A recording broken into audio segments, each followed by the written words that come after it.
A special thank you to each of our subscribers who make this channel possible.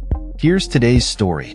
In a significant turn of events, U.S. President Donald Trump and Russian President Vladimir Putin have both opted not to attend what was poised to be the first direct peace talks between Ukraine and Russia in 3 years. The anticipated discussions, scheduled for May 15, 2025, in Istanbul, Turkey, were meant to address the ongoing conflict that has embroiled Ukraine since February 2022. As Turkish soldiers stood guard at the Dolmabahce Palace, where the talks were set to take place, Trump expressed his lack of surprise regarding Putin's absence.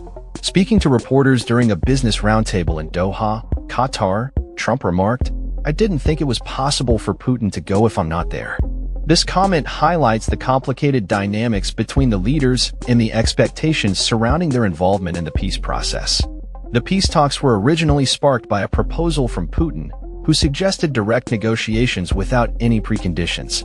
Ukrainian President Volodymyr Zelensky had challenged Putin to meet him in person, emphasizing the need for direct dialogue.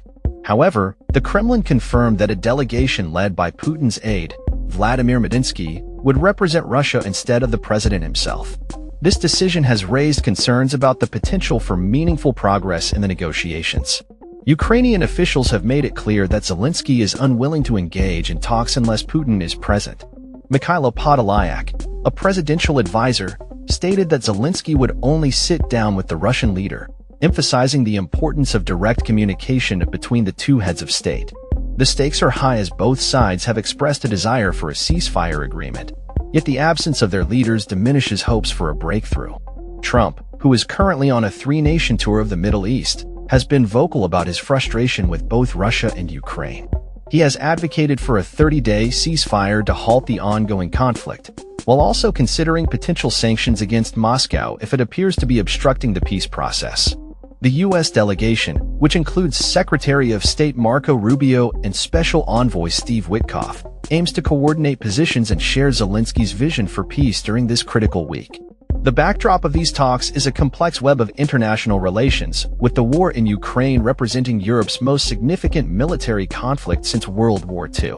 The U.S. has invested heavily in Ukraine, with Trump noting that the country has received approximately $350 billion in aid, raising questions about accountability and the effective use of these funds. As the world watches, the absence of both Trump and Putin at the talks underscores the challenges that lie ahead in achieving a lasting peace. With Zelensky insisting on direct talks with Putin, the future of the negotiations remains uncertain. The Kremlin's decision to send a delegation without its leader may signal a reluctance to engage in substantive discussions, leaving many to wonder if the long-sought resolution to this conflict is any closer than it was 3 years ago. The international community continues to call for dialogue, but the path to peace is fraught with obstacles and complexities that must be navigated carefully. That's all for this story. We upload videos every day covering many different subjects, so hit that subscribe button to stay informed. Thanks for watching.